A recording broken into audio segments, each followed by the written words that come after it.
by scratching the surface, you get a terrible shock. It's such a, well, it's a heinous crime. The meeting had been designed to leave no trace, no phones, no private secretaries, no written minutes beyond a sealed summary intended for the king alone.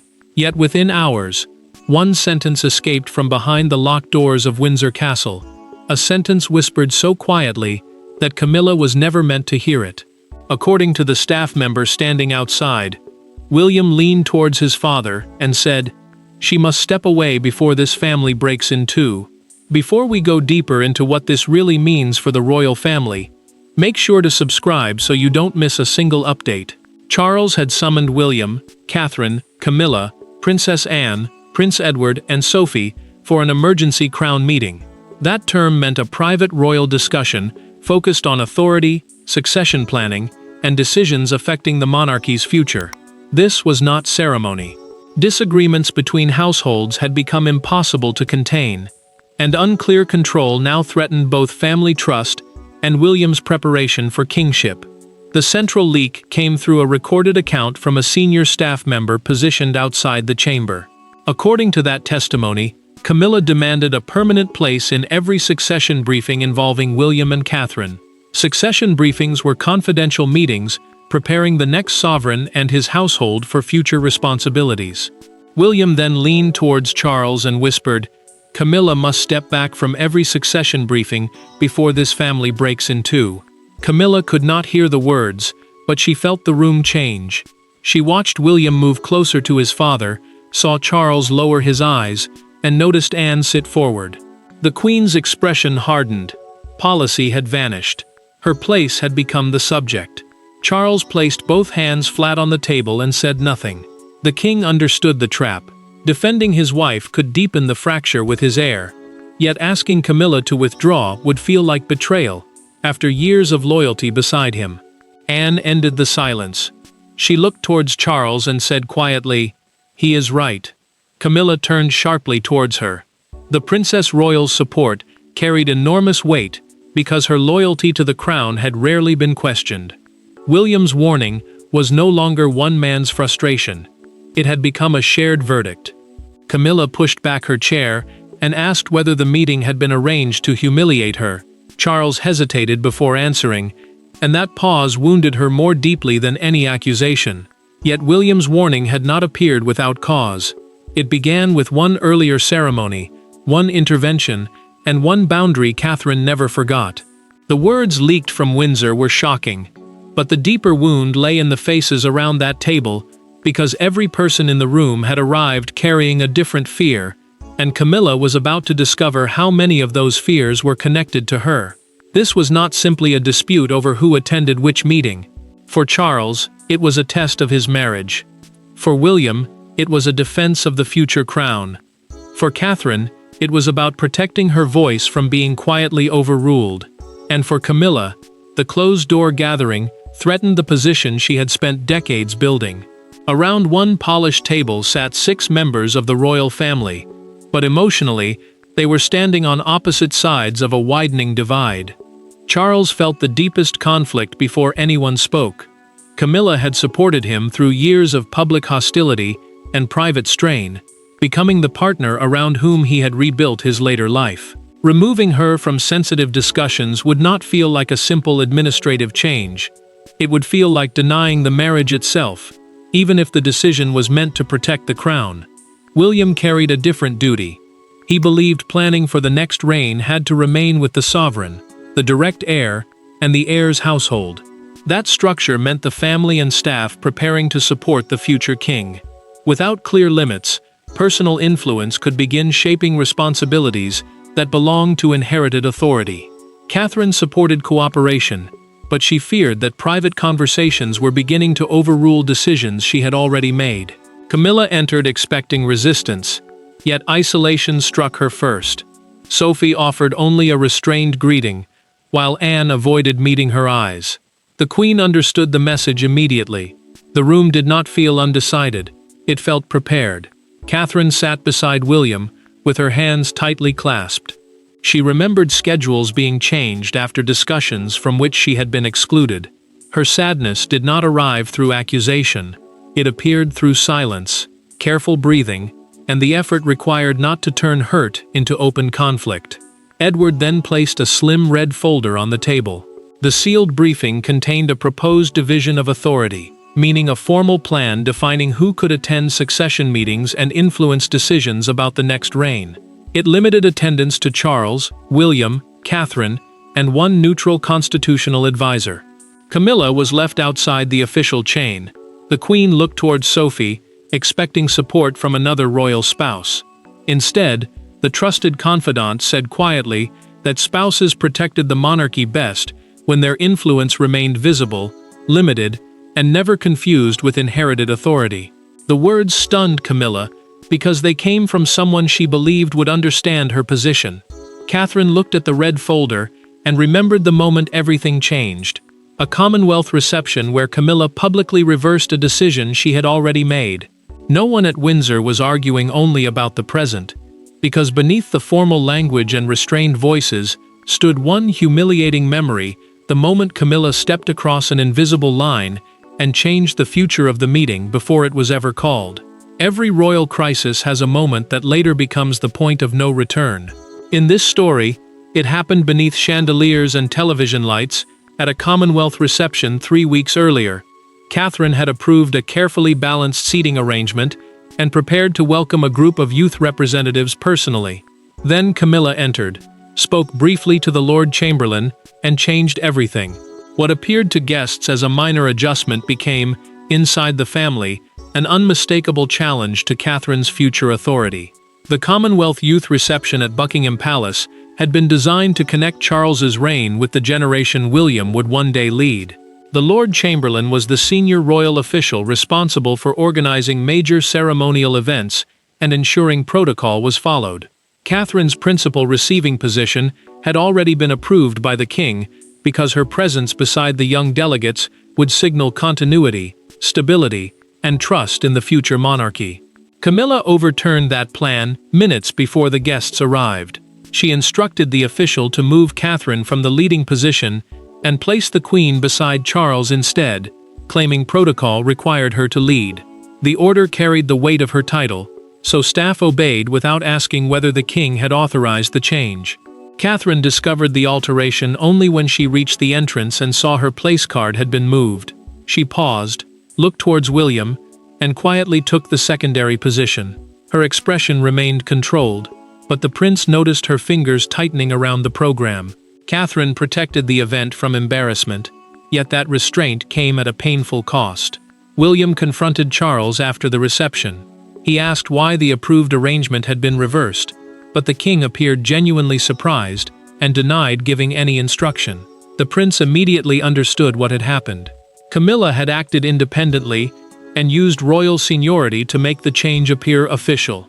Anne later confirmed the truth through a private documented account given to William. She had heard Camilla instruct the Lord Chamberlain that Catherine must not stand in a position guests could interpret as equal to the Queen.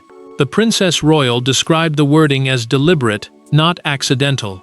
William wanted an immediate public correction, but Catherine stopped him.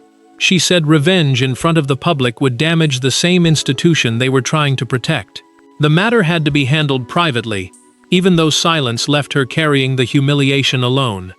3 weeks later, that memory entered the Crown meeting.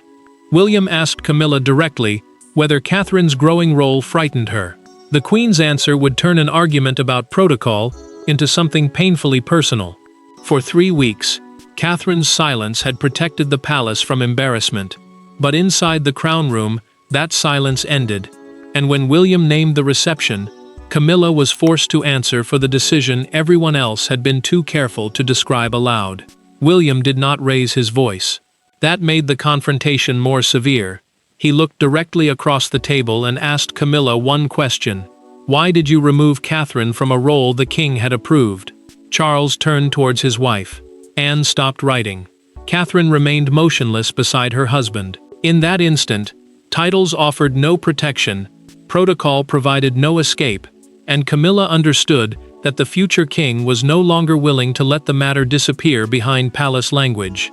William named the Commonwealth reception, the altered position, and the instruction given to the Lord Chamberlain. That official was the senior palace figure responsible for organizing major ceremonies and ensuring the approved order was followed. The prince made clear that this was never about one place card. It was about whether Camilla believed her rank allowed her to overrule decisions involving the future Prince and Princess of Wales. Charles tried to slow the exchange. The king warned that the family could not turn a misunderstanding into a constitutional conflict. A constitutional conflict meant a dispute over who held the right to make decisions within the monarchy's formal chain of authority.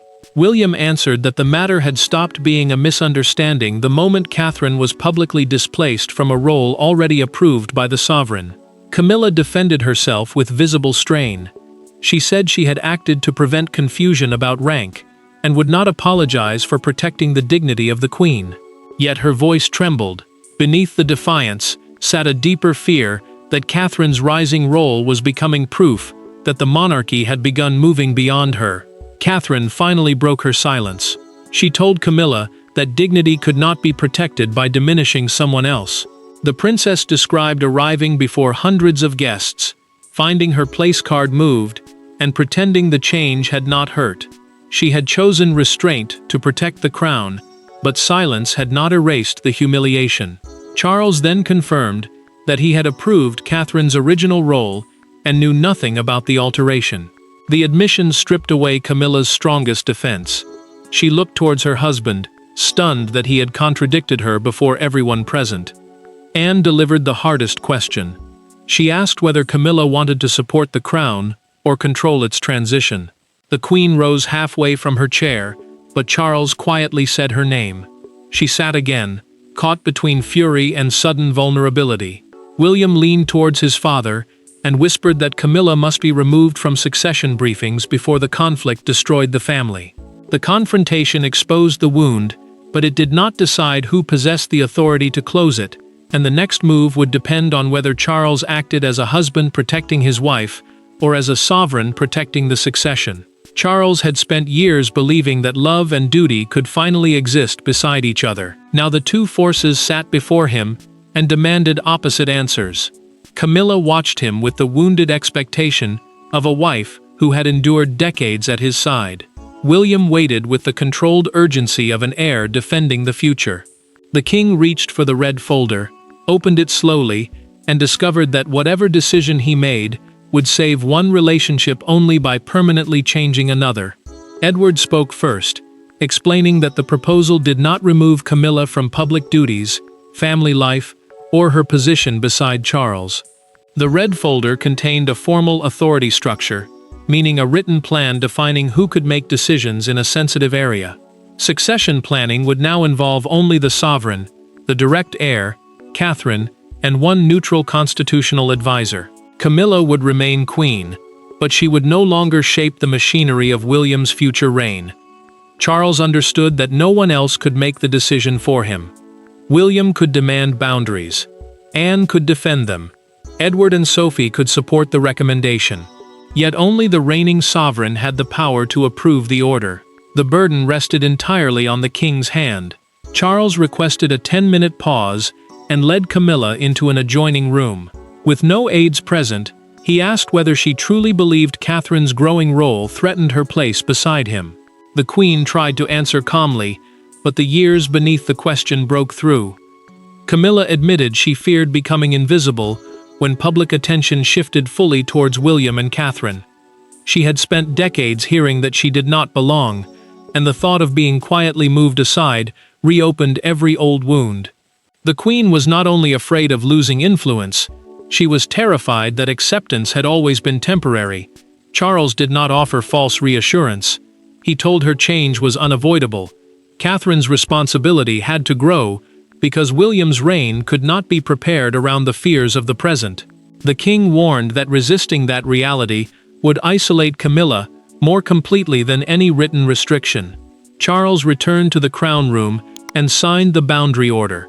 His hand hesitated, but the signature remained clear. Camilla would no longer attend meetings dealing specifically with succession strategy or William's future household. Camilla studied the page, removed her glasses, and placed them beside the folder. She said nothing.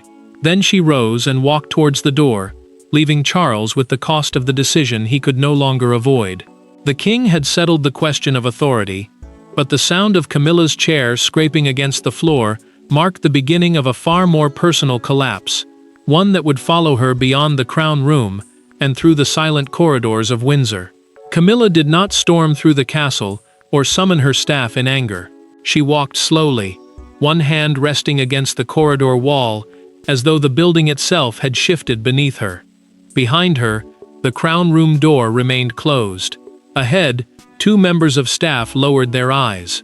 She had entered the meeting as queen, wife, and confidant. She left, knowing that in the most sensitive discussion about the monarchy's future, her voice had been formally removed. Camilla's private secretary received the new instructions within minutes. Every succession-related briefing paper would now be redirected to Charles's constitutional office. That office was the small team responsible for advising the sovereign on formal duties, authority, and the transition between reigns. Her household would still receive general schedules, but confidential plans, involving William and Catherine's future reign, would no longer pass through her rooms. The change mattered because access to information often became influence, and that influence had now been cut away. Charles remained inside with William, Catherine, Anne, Edward, and Sophie. No one mentioned the empty chair at first, yet every person felt its presence. The decision had sounded administrative, while Camilla was seated among them. Once she left, it became painfully human. Anne watched Charles avoid the vacant place, while William kept his focus on the papers before him. Catherine looked towards the door more than once. Camilla reached her sitting room and removed her brooch. She placed it on a side table, asked her secretary to cancel the evening dinner, and waited until the door closed. Then the queen pressed both hands against her face and cried. The tears carried humiliation, anger, and the fear that the family had finally confirmed what she had always dreaded, that her acceptance ended where the future began. Charles entered their apartments later and found the connecting door closed. He raised his hand to knock, paused, and slowly lowered it. The king had exercised his authority, but the husband now faced pain that no signature could repair. A footman then told a senior aide that William's whisper had been audible outside the crown room when everything fell silent. The aide demanded absolute discretion, but the warning came too late. Another staff member had already repeated the sentence during a private call.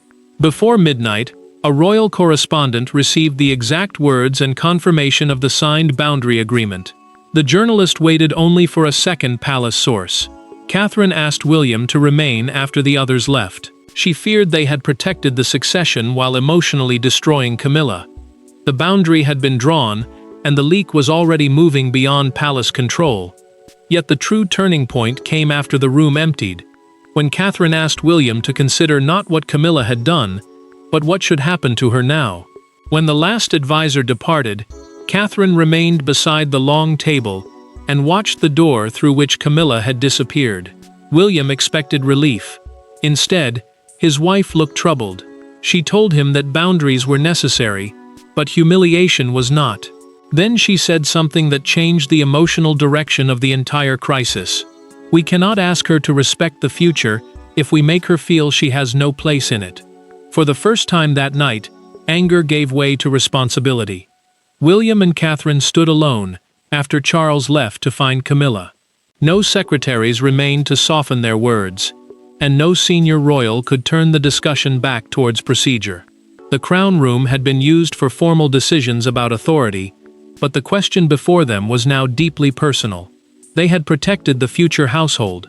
They still had to decide what that protection would cost. Catherine supported the signed order without hesitation. Camilla could not return to succession briefings, and the boundary had to remain permanent.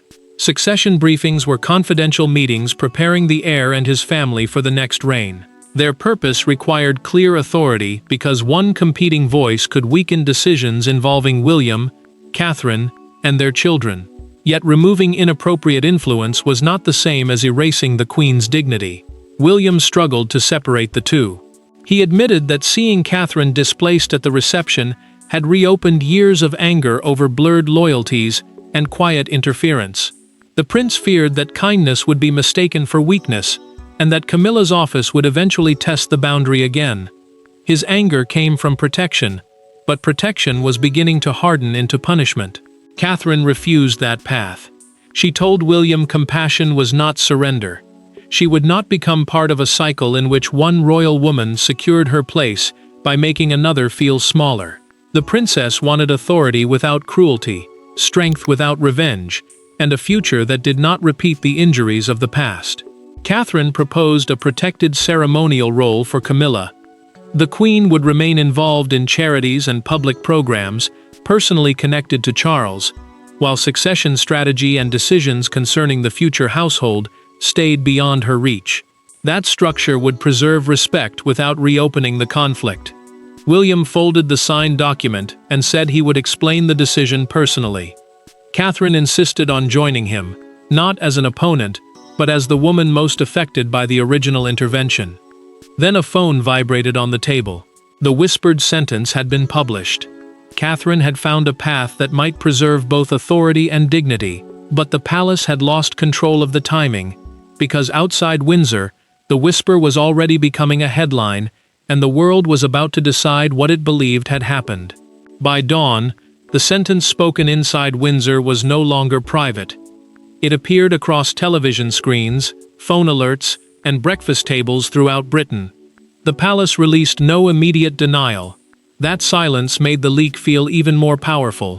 What had begun as a restrained warning from son to father was now being interpreted as a royal rebellion, a marital crisis, and a decisive victory for William and Catherine, all before the family had completed a single conversation behind closed doors. Broadcasters interrupted their morning schedules with the same urgent claim. Camilla had been removed from future succession briefings. Those briefings were private meetings used to prepare the sovereign, the direct heir, and the heir's household for the next reign. Commentators argued over whether the decision brought constitutional clarity or delivered a public rejection of the Queen. The distinction mattered because one suggested responsible planning, while the other suggested a family turning against one of its own. Buckingham Palace answered with extreme caution. Its statement confirmed only that internal responsibilities were regularly reviewed and refused to deny William's leaked words. That limited response signaled that the central account was substantially accurate. The palace protected the details, but it could no longer pretend nothing had changed. Charles received the first newspaper bundle in his private study. The king read the largest headline, folded the paper in half, and pushed it away. He was furious that a painful decision involving his wife and heir had become public combat. His silence had once been intended to prevent conflict. Now it had allowed strangers to define the meaning of his choice. Camilla faced the humiliation alone. She watched a broadcaster repeat William's sentence, while footage showed her standing beside Catherine at an earlier engagement. The Queen switched off the television and told her secretary, "They have made me sound like an enemy in my own family." She had lost access to the meetings, but the headlines made it seem as though she had lost the family itself. Outside Buckingham Palace, the division became unmistakable. One woman held a handmade sign reading, "The future must have clear boundaries," while another left yellow roses for Camilla. Support for change stood beside sympathy for the woman wounded by it. Catherine then rejected a harsh official draft that focused on exclusion.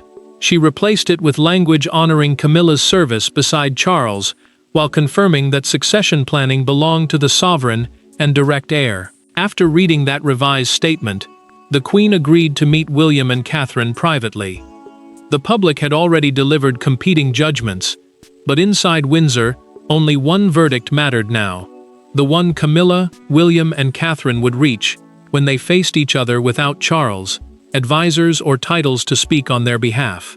There were no cameras when William and Catherine entered Camilla's sitting room, no red folders rested on the table, and no advisors waited outside to shape the words.